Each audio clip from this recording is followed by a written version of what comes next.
Welcome back to the shop. Today we're going to continue on with our powered screwdriver theme, and we're going to take a look at another Japanese product, this time made by Tone. And when we did the vessel, we thought we would take a look at something that is contemporary to it. So this has an interesting case with the partial screw out. Here's our tool. Very reminiscent of the vessel design. This one is micro USB though, so take that for what it is. There's a brief instruction sheet there.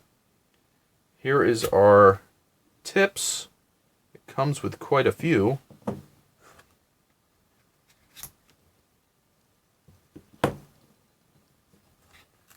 It also seems to come with a longer overall tip. And here's something that I'm going to be curious to see how that works. I think we got everything out of here. Yep, just a piece of foam. So let's dig into this thing. So it looks, at a first look, very similar to the vessel.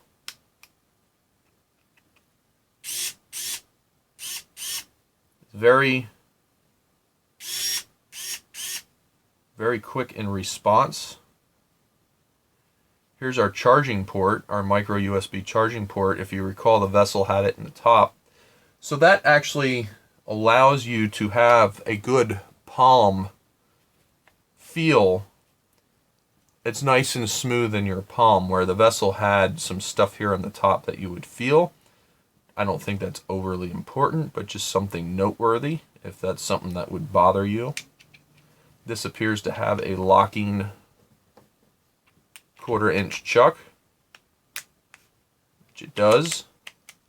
A little bit of play in it with that particular tip, but that may not be. Let's put in this.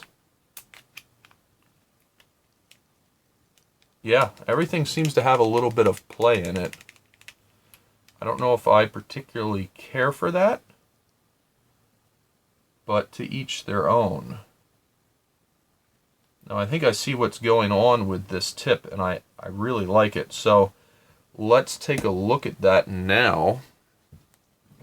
This tip is locking, and the way that it locks is there's a little tang right here in this corner, and when you pull that back, it releases the tang, and then that'll hold these tips in.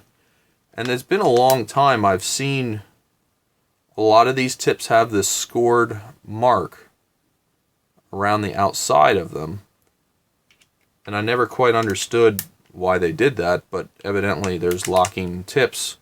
Now maybe Tone isn't the only one to do that, and I'm just really late to the party, but either way, I think that's a great way to use these smaller bits on something and have them not fall off. That is one of the things that I dislike the most about using these small bits. They're handy because you can get a whole bunch of them in a small space, but the practical usage of them isn't overly great. So this is a neat thing to find in a toolkit, and I think that's something that is interesting when you consider some of the things available in other countries. I mean, that holds that tip great, and it's also magnetized. When you release this, it pushes the tip out, but the magnet holds it, and you pull it out of the magnet. So really neat design. Happy to find something new like that. So let's get into looking at how much this thing takes to charge. It is micro USB. I know a lot of people that's very off-putting to them, but there was no option of USB-C, and this could be just a slightly older tool that hasn't been upgraded yet. Again, like with the Vessel, the power cord is a decent condition or made cord. It's not completely PVC and everything. It's a little cool in here, but I can tell this is a little bit more flexible than the average cord. To charge this, we're going to plug it into our USB charger here in the shop, and this has a current meter, so we will be able to see how much current this thing is drawing. So here we go. Micro USB cable goes right into the micro USB port, and immediately we see a red light come on. There you go. Telling us that it is indeed charging. And like we kind of expected to see with micro USB, it is not charging above an amp, which is what we normally see with USB-C. So we'll let this thing charge up. After it's charged, we will use our Veeder-Root tachometer to check how fast everything's turning. We will use our rig here that we're using to check the amount of torque that these tools have until they torque out. And we will use our Harbor Freight scale to see how much it weighs. Okay, and through the magic of time, we are back. Tool is fully charged, and if you can see, without it being blown out completely, the tool goes to an all green light when it's fully charged. So we have no current being consumed on the charger. You cannot use the tool while it's charging, but as soon as you unplug the charger, the tool works. Okay, so now that this thing is charged, let's take a little closer look at it. Now, one thing I don't like is how much play there seems to be in and out on this tool. It could just be how it is, but I'm not a big fan of that. I like things to be a little tighter. I know this style chuck, some of them do have some play in them, but that seems to be a little bit much. But that aside, I think this is nice and compact. It has a decent light on it, and the light does time out after a little while. Tool runs, times out. So let's get into testing this thing. And first off, we're going to test what the RPMs of this are.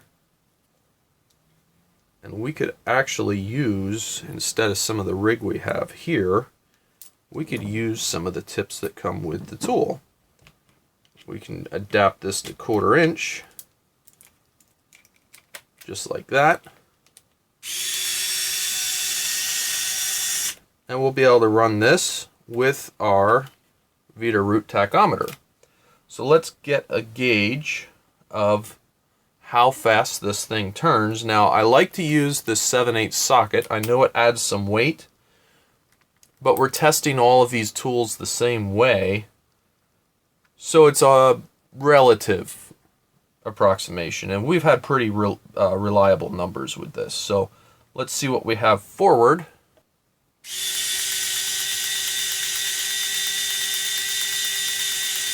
About 250 RPM. Let's go backwards.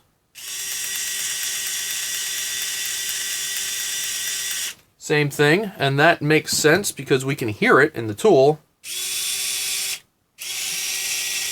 It sounds about the same, either direction. So now what we should be able to do is put this on here, take this back out, and put this right on here, and we can test the torque of the tool. What we're going to do now is turn this torque meter set to inch-pounds, and we can, if I put load on this, we'll be able to test how much stall torque the tool has. So here we go.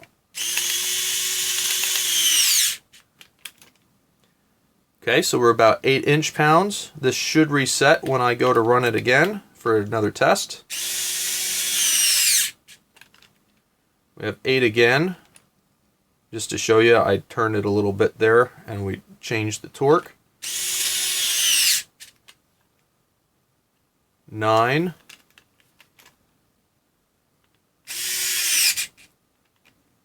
So we're between 8 and 9 with the inch-pounds of tightening. Now let's go reversing. 8. 8. So we're right in that 8 inch-pounds range, which is pretty consistent with what we've seen with these tools across the board. A lot of these screwdriver tools are in that range, and I think that's okay. Now, base tool weight. What do we have? The weight for the base tool comes in at 163 grams. This thing is pretty light. So for that much torque out of that much weight is pretty good. Now for our overall length, from the chuck back, we're about 5 inches. Down here at the screwdriver chuck, we're all the way down to just about 3/4. And up here at the back, we're getting close to 1 3/4.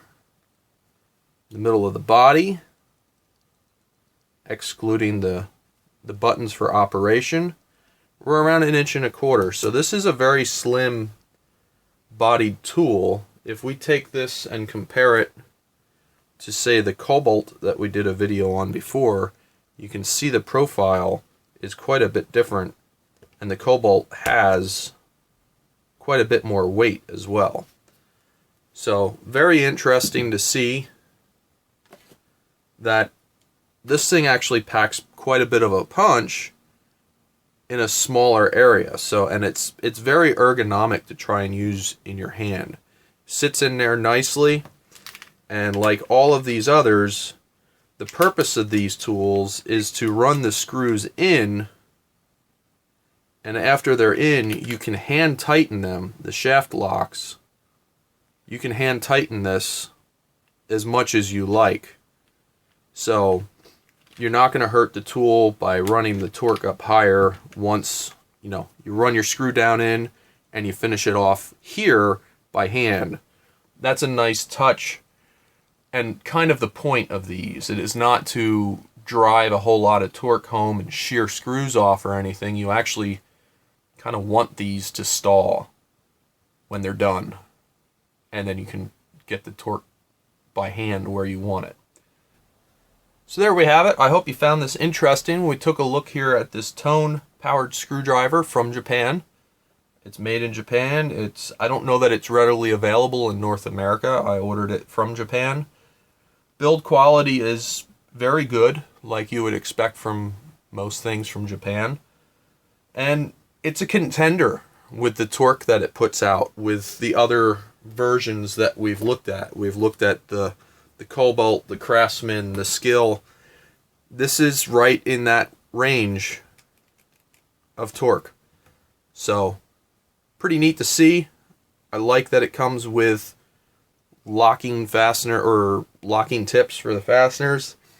That is a big deal for me. I don't like leaving the tips behind or having stuff fall out when we're working in critical areas. So, as always, thanks for watching. And if you have the Tone, I'd like to know what you think of it. Is there something that you don't like about it? Is there something that breaks at some point? I know the micro USB is a little bit of a thumbs down for guys, but it seems to work okay. Any issues with the tips? Does this fancy tip holder break over time? Or has the thing worked flawlessly for you and gotten you out of a lot of binds? Let me know in the comments below. As always, thanks for watching. Have a great day.